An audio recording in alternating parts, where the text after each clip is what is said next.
Thank you for joining us. This is News Now. I am Frank Omalape. Senate President Ahmad Lawan has stated that the Senate will investigate the 19 constitution alteration bills rejected by President Muhammadu Buhari.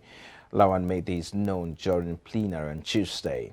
The National Assembly had, in January, transmitted 35 constitutional alteration bills to the President for assent, but Buhari had, on Friday last week, assented to 16 out of the 35 bills. The first of the 19 bills rejected by Buhari was the fifth alteration bill, number 24, which sought an act to alter the second schedule to the 1999 Constitution to impart the National Assembly and State Houses of Assembly to summon the President and governors to answer questions on issues on which the National and State Houses of Assembly have the powers to make. The rejected was alteration bill number 7, which sought an act to alter the provisions of the 1999 Constitution to compel obedience or compliance with legislative summons. Also rejected was the fifth alteration bill, number 29, which sought for an act to alter the provisions of the 1999 Constitution to provide for a state of the nation and state of the state addressed by the President and Governor. Also rejected was the fifth alteration bill, number 22, which sought an act to alter the provisions of the 1999 Constitution to specify the period within which the President or the Governor of a state shall present the appropriation bill before the National Assembly or House of Assembly. And in the meantime, the President-elect Bola Tinubu has called on Nigerians to forget about the pains, disappointment and agony that trailed the 2023 general election and create ample time for healing. Tinubu's appeal is coming at a time many aggrieved politicians and their supporters are still nursing their wounds amid reports of massive rigging, voter intimidation and violence that trailed the polls. A number of petitions, especially from the opposition People's Democratic Party candidate Atiku Abubakar and his Labour Party counterpart Peter Obi, has also inundated the election tribunal to express dissatisfaction over the manner the polls were conducted by the Independent National Electoral Commission. However, in a statement issued on Tuesday, and tied to the elections are over, healing process must begin. Tinubu called for calm, while congratulating all the candidates elect from the February 25 and March 11 elections. The former governor of Lagos State also praised the commitment of President Muhammadu Buhari, INEC, security agencies, observers, and civil society organizations. The president-elect stated that he believed that consolidating democratic governance at the sub-national level will bring about more development and improved quality of life to the masses. He, however, expressed concern about the reported isolated infractions during the elections and its aftermath in some states. 4 presidential candidates on Tuesday approached the Presidential Election Petitions Tribunal in Abuja with separate petitions seeking the nullification of the declaration of Bola Tinubu of the All Progressives Congress as winner of the February 25 presidential poll. The petitioners seeking nullification of Tinubu's emergence as president-elect are Atiku Abubakar of the People's Democratic Party, Peter Obi of Labour Party, Solomon Okangwan of Action Alliance, and Allied People's Movement's Chichi Ojei. Atiku Abubakar of the People's Democratic Party came second with 6.9 million votes, while Obi came third with 6.1 million votes. The petition by Obi and Labour Party has INEC, Tinubu, his running mate Shettima Kashim, and the APC as respondent, with Obi contending that Tinubu was not duly elected by majority of the lawful votes cast at the time of the election. Atiku and the PDP's petition has INEC, Tinubu, and APC listed as respondent, with the petition essentially seeking to nullify Tinubu's victory. The Action Alliance and its presidential candidate Solomon Okangwan, and Allied People's Movement and its presidential candidate Princess Chichi Ojei have also lodged separate petitions before the court. In the meantime, the Independent National Electoral Commission will resume the collation of the Abia State governorship election on Wednesday. the electoral umpire will resume the suspended collation of results by 4 p.m. Head of Voter Education and Publicity, Mrs. Rebecca Jim, confirmed plans to resume collation of the governorship results. According to her, both the presiding officer and state administrative secretary invited to INEC headquarters in Abuja over the controversy from the Obingwa results were on their way back to Abia to complete the process.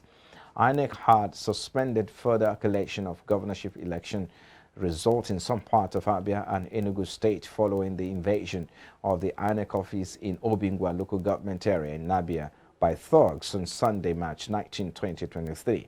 The thugs also held INEC officials hostage in relation to the collation of results from the local government area. And now, the Anambra State Governor, Chikuma Soludo, has congratulated the President-elect Asiwaju Bola Tinubu and other winners in the February 25 and March 18 elections, as well as Nigerians in general, on the successful polls.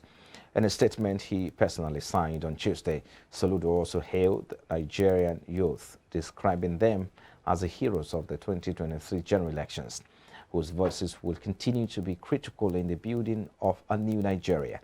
With the elections over, the Anambra governor said attention should shift to addressing the nation's challenges from economy to insecurity, noting that the insecurity ravaging the southeast should be of concern to all. According to him, critical to addressing the problem of insecurity in the southeast is the release of the leader of the indigenous people of Biafra, Nnamdi Kanu, who has been in detention for long months. Soludo said Nnamdi Kanu needs to be around the table as an important stakeholder in discussions about healing and sustainable peace in the southeast. And now, the Lagos State Police Command says it has activated its cybercrime unit to fight against fake news in the state. The state police public relations officer, Benjamin Hundeyi, in a press conference at the Criminal Investigation Department, Panti, said the command has also arrested a gang of robbers specialized in stealing SIM cards. Our correspondent, IBrandTV, has details. SP Benjamin Hundeyi said the command arrested 3 suspects that specializes in stealing the phones of their victims while on transit and sell them to some internet fraudsters who are only interested in the SIM cards. He said the syndicate steals phones only to get the SIM cards to gain access to the victim's bank account to defraud them. SP Benjamin said the police, upon a distress call, also recovered a stolen truck belonging to the U.S. Embassy with its content intact. From morning till night, they do this and pick phones, they do this on repeat. So at the end of the day, they gather all the phones and take it to somebody who takes out all the SIM cards, all of the SIM cards. This person is not interested in the phone. He just needs the SIM cards. And with the SIM card, he can just buy credit on the phone, on the line. And you know how it operates. If you are buying credit on your own line, you are not asked for a PIN. So they buy credits, and once the bank alert comes in, they know the amount of money in that person's account. And they do some other transaction, and they are able to clear the account, wipe off all the money. But the interesting part, okay, so the suspects are here and they'll be prosecuted. But the interesting part is they have not been able to find a way around clearing money from SIMs that have SIM lock. That's one feature that every phone has, that every SIM has, but people take for granted. SIM lock. We have a case of conspiracy and kidnapping. These are cases that we have concluded, that we have arrested suspects, and they are going to be arraigned any moment from now. We have a case of kidnapping. These people, 3 of them, they specialize in kidnapping, transporting them to their hideouts, and collecting ransom, the typical kidnap case, before releasing their suspect. But we're able to arrest one of them, and through painstaking investigation, we arrested others, and we have all the suspects in custody. Since they started their criminal activity sometime last year, October 2022, they've been able to rake in a total of 20,700,000. But thankfully, to Lagosians, thankfully, Lagosians are now free from these people, and we will continue to work tirelessly to arrest others doing similar things. The police public image maker said the command is going after those spreading fake news in the state. He appealed to members of the public to disregard all forms of fake news and promised to arrest and prosecute perpetrators. We also like to use this opportunity to advise Nigerians at large, Lagosians in particular, to disregard fake news. In the past couple of days, we've been seeing so many fake news all over the social media. We've been seeing old videos being brought up again and lies being peddled that some people are being attacked somewhere, properties are being destroyed in some parts of Lagos. We wish to state categorically that all our human and operational resources have been fully, optimally deployed across the length and breadth of the state. The Commissioner of Police, Lagos State Command, CP Idowu, has mandated all area commanders, all divisional police officers to ensure that there is no breakdown of law and order in their respective areas of responsibility. So we assure Lagosians that we prioritize their safety and security, and they should not succumb to the antics and tactics of fake news peddlers. In the same vein, we are out there to arrest all of these people peddling fake news. Our cyber crimes unit has been activated and mandated to reach out to arrest these people and get them prosecuted.